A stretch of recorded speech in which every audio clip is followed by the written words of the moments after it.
Under 19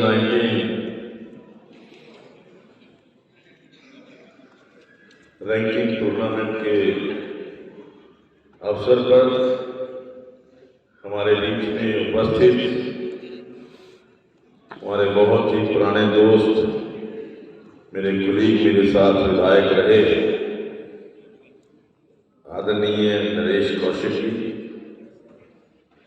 Shri Ajay Singh Ghania ji, honorary general secretary badminton association of India, Shrimati Lalita Sharma ji, executive director SAI, Shri OD Sharma ji, vice president badminton association of India, Shri Umar Rashid ji, joint secretary BI, Shrimati Shahida Jalun ji, director HL city, Shri Jitendra Mahajan ji, our joint secretary Haryana badminton association, और आज के इस अवसर पर उपस्थित सभी हमारे भाई, महानुभाव,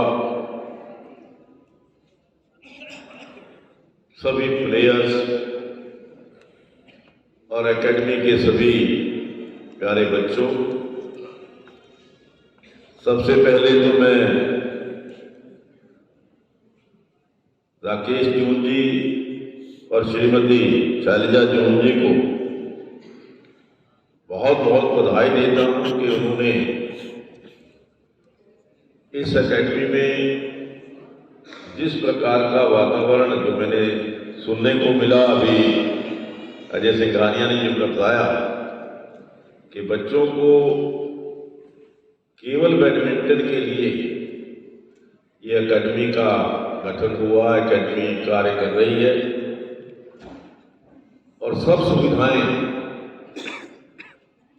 यहाँ पर खेलों के अलावा खाने का, पीने का, रहने का बहुत अच्छा अरेंजमेंट जो है यहाँ पर एकेडमी की तरफ से बच्चों के लिए किया गया है।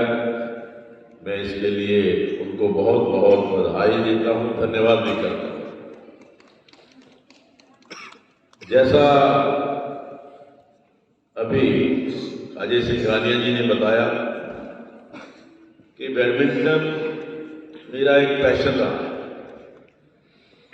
क्योंकि लगभग 35 साल लगातार मैंने बैडमिंटन खेली है, खुद खेली है। हालांकि मैं बहुत कोई कॉम्पिटिटिव टूर्नामेंट या ऐसे कोई गेम नहीं खेली, लेकिन एक शौक के तौर पर बैडमिंटन खेलने का मुझे अवसर मिला।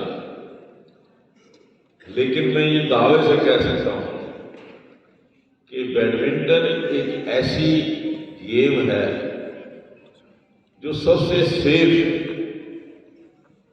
और पूरे शरीर पर, यदि आप एक्सरसाइज देखें तो सभी गेमों में सबसे ज्यादा सेफ और सबसे ज्यादा पसीना बहाने वाली गेम जो है वो बैडमिंटन है। तो इसलिए आज हमारे देश में भी जो हमारे खिलाड़ी हैं, जो हमारे बच्चे हैं, वो बैडमिंटन में बहुत सक्रियता से भाग ले रहे हैं। आज हमारे खिलाड़ी जिस प्रकार से पिछले 3-4 साल के अंदर बैडमिंटन गेम के अंदर निखार आया, बैडमिंटन गेम की जो लोकप्रियता बढ़ी है, चाहे वो हमारी पीवी सिंधु हो, नेहा सहवाल हो, और मैं समझता हूँ कि हमारे जो खिलाड़ी जो आजकल अंतर्राष्ट्रीय फूट हुई हैं, गोपीचंद जी के बाद एक समय था जब गोपीचंद जी के समय में बैडमिंटन का नाम काफी ऊपर करके आया, लेकिन उसके बीच में कुछ गैप आया। लेकिन आज जिस प्रकार से नए से नए खिलाड़ी, अच्छे से अच्छे खिलाड़ी आज हमारे देश के अंदर बैडमिंटन का नाम दुनिया में रोशन कर रहे हैं। आज उसी कड़ी में जो बैडमिंटन एसोसिएशन ऑफ इंडिया की तरफ से आज यहाँ अंडर-19 टूर्नामेंट का आयोजन किया गया, मैं समझता हूँ कि जिस प्रकार की प्रतियोगिता, जिस प्रकार के मैचेज यहाँ रहे, वो इस फाइनल मैच को देखने के बाद ही असेस कर सकते हैं आप कि कितना टफ कंपटीशन मैचेस के अंदर रहा हो, किस प्रकार से खिलाड़ियों ने इस टूर्नामेंट के अंदर बहुत अच्छे ढंग से इसमें पार्टिसिपेट किया। मुझे भी, क्योंकि पिछले लगभग 15 वर्ष से हमारी पंचकूला के अंदर स्पोर्ट्स प्रमोशन सोसाइटी की तरफ स्पोर्ट्स प्रमोशन सोसाइटी के अंदर विभिन्न खेलों का आयोजन करने का अवसर मिलता है। हर साल हम बैडमिंटन का टूर्नामेंट ऑर्गेनाइज कर रहे हैं, डिस्ट्रिक्ट लेवल का भी, ट्राई सिटी लेवल का। हमारा पंचकूला, चंडीगढ़ और मोहाली एक ट्राई सिटी के नाम से जाना जाता है। और पिछली बार हमने राष्ट्रीय स्तर का अंडर-17 और अंडर-15 टूर्नामेंट का आयोजन किया। उसके लिए तो मैं BAI का बहुत आभार व्यक्त करता हूँ। और अब की बार भी मार्च के अंतिम सप्ताह में ये टूर्नामेंट अंडर-15, अंडर-17 हमारी स्पोर्ट्स प्रमोशन सोसाइटी के द्वारा ही आयोजित किया जा रहा है। तो इस गेम के प्रति मैं समझता हूँ कि मन के अंदर हमेशा रहता है कि खेल जो है, खेल एक ऐसा साधन है, खेल जो हमें स्वास्थ्य तो देता ही है, हमारी हेल्थ को तो ठीक रखता ही है, लेकिन खेल के अंदर, खेल में हम बहुत कुछ सीख जाते हैं। खेल के अंदर खिलाड़ी को किस प्रकार से डिसिप्लिन्ड रहना चाहिए, ये हमारी लाइफ का एक हिस्सा बन जाता है। क्योंकि जिंदगी के अंदर if you are a disciplined man, तो मैं समझता हूं कि आपको तरक्की करने से कोई रोक नहीं सकता।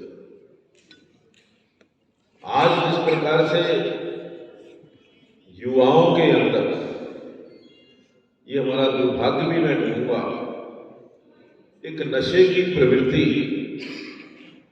ड्रग्स की प्रवृत्ति को कुछ एरियाज के अंदर, मैं सभी एरियाज के अंदर नहीं कहता, कुछ एरिया के अंदर ये ड्रग्स का जो चरण है ये बढ़ रहा है। अगर ड्रग्स को रोकने का कोई सबसे बड़ा साधन है वो खेल।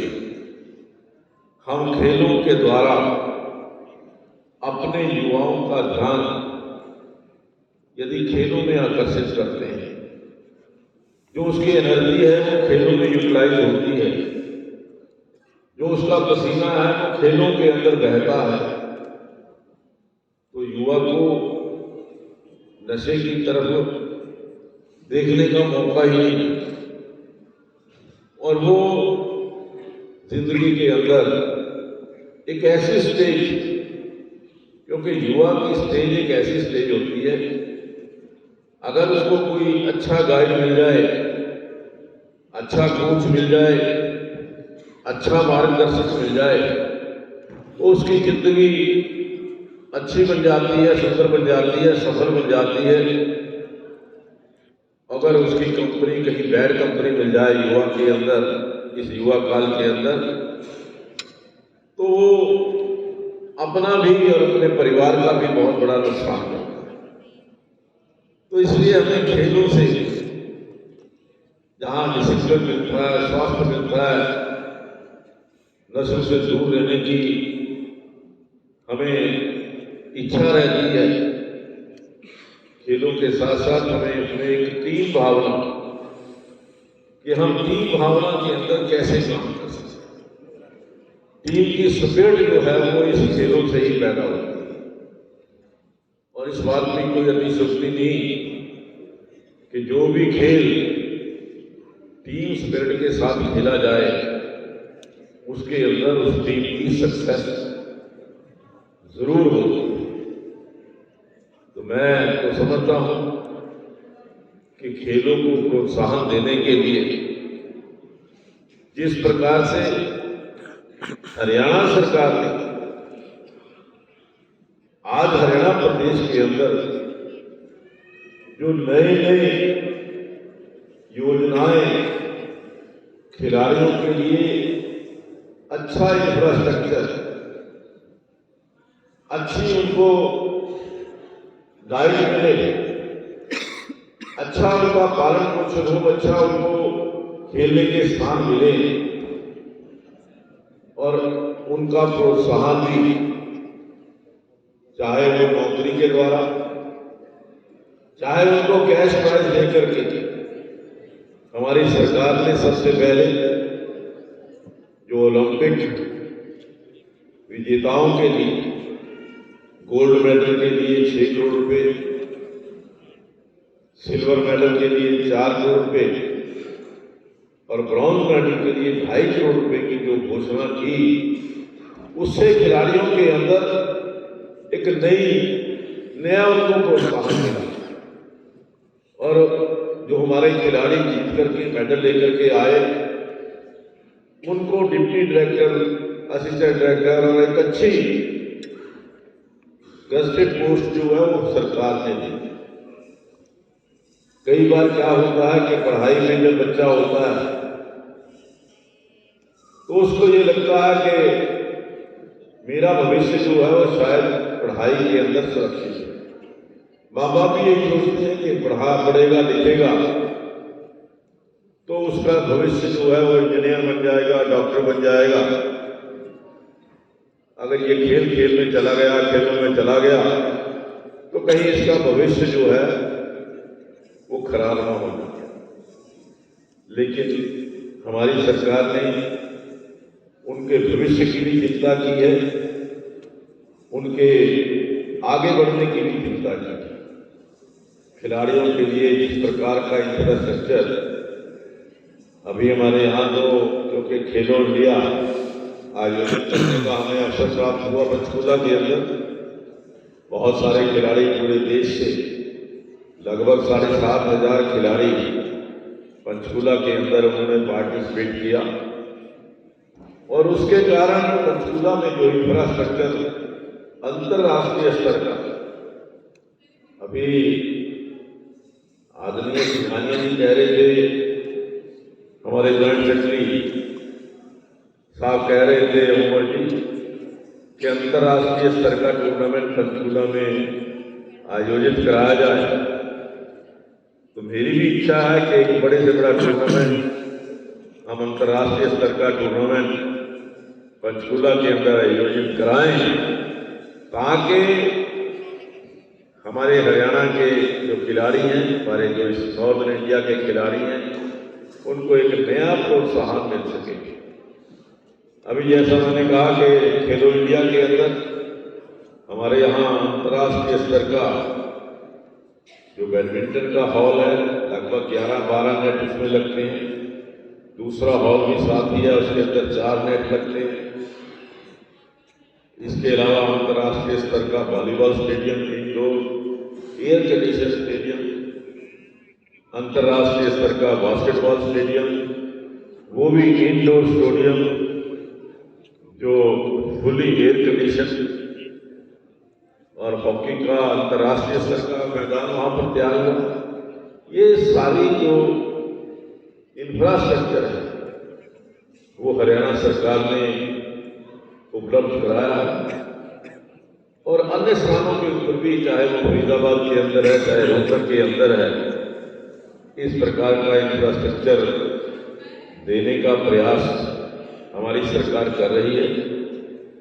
हमारी सरकार ने तो जो कॉमनवेल्थ गेम्स के अंदर जाने वाले खिलाड़ी थे या ओलंपिक के अंदर जाने वाले खिलाड़ी थे, उन सब खिलाड़ियों को भी 15-15 लाख रुपए तैयारी की दृष्टि से कि वो अच्छे ढंग से तैयारी करके जाएं। और अभी भी कुछ जो इनाम जीत करके आए खिलाड़ी खेलो इंडिया के अंदर, वो मेडल्स तो लेकर के आए, उनको तो प्रोत्साहित किया ही, लेकिन जिन्होंने पार्टिसिपेट भी किया उनको भी अच्छा उनका मान और सम्मान किया। सरकार की इच्छा है और हमें इस बात का गर्व भी है कि हमारे खिलाड़ी जितने अंतर्राष्ट्रीय टूर्नामेंट हुए उनके अंदर जितने मेडल आए, उन मेडल्स के अंदर 1/3 हिस्सा हरियाणा का। ये हमारे लिए बड़े फख्र की बात है। और हमारे मुख्यमंत्री जी की ये हमेशा इच्छा रही है कि हरियाणा खेलों का हब बने। पूरे देश के अंदर हरियाणा के जो खिलाड़ी हैं वो हरियाणा का नाम पूरी दुनिया के अंदर रोशन करें। इस प्रकार की इच्छा जो है वो आदरणीय मुख्यमंत्री जी की हमेशा रही है। तो आज के इस टूर्नामेंट में जब समापन हो रहा है, सबसे पहले तो मैं जो अन्य प्रदेशों से खिलाड़ी आए हैं उनका मैं यहाँ हरियाणा प्रदेश की भूमि पर हार्दिक स्वागत करता हूँ, अभिनंदन करता हूँ। और जिस प्रकार से उन्होंने यहाँ पार्टिसिपेट किया, लगभग 1100 खिलाड़ियों ने इस टूर्नामेंट के अंदर पार्टिसिपेट किया, क्योंकि एक बड़े टूर्नामेंट के अंदर पार्टिसिपेट करना ही एक बड़े फख्र का विषय होता है। खेल के अंदर सभी खिलाड़ी मेडल नहीं जीत सकते। ये मेडल जीतने वाला खिलाड़ी है, निश्चित तौर पर उसको अपनी परफॉर्मेंस के ऊपर गर्व होना चाहिए। लेकिन जो खिलाड़ी खेलता है और वो उस स्तर तक नहीं पहुंच पाता, जो आज जिन खिलाड़ियों को मेडल नहीं मिले, उन खिलाड़ियों के लिए तो मैं कहूंगा कि अभी कोई उम्र खत्म नहीं हुई है।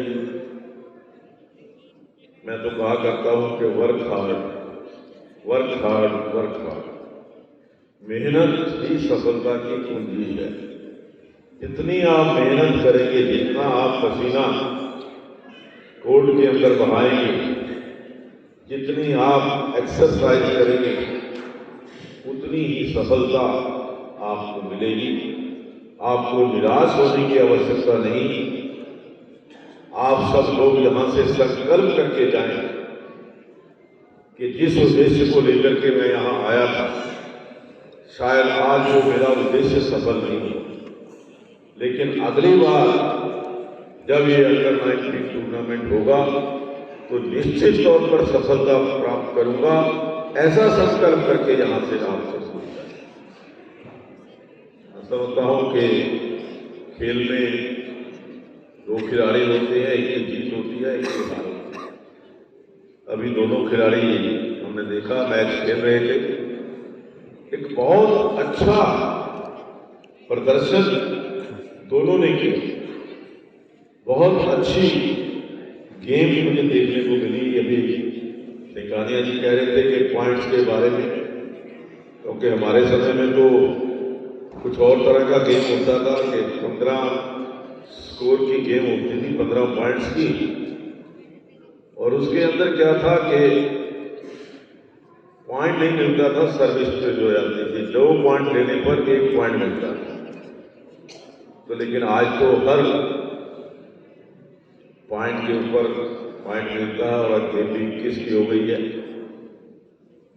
तो ये निश्चित तौर पर समय समय पर जो नियम बदलते रहते हैं, लेकिन मैं समझता हूं कि आज जो दोनों खिलाड़ियों ने ये खेल खेला है, मैं उनको बधाई भी देता हूँ और शुभकामनाएं देता हूँ कि वो राष्ट्रीय स्तर पर तो है ही, अंतर्राष्ट्रीय स्तर पर भारत देश का नाम मेडल ला करके रोशन करें, इतनी ही मैं उनको शुभकामनाएं देता हूँ।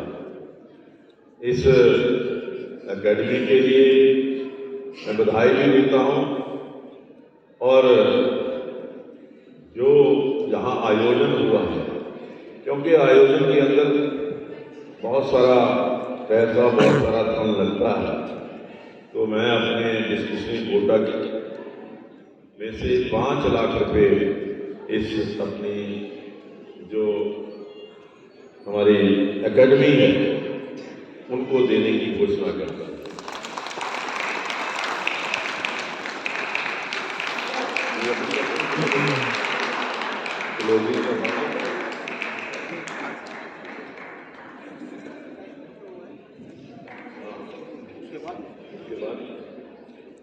बहुत बहुत धन्यवाद आपका, बहुत बहुत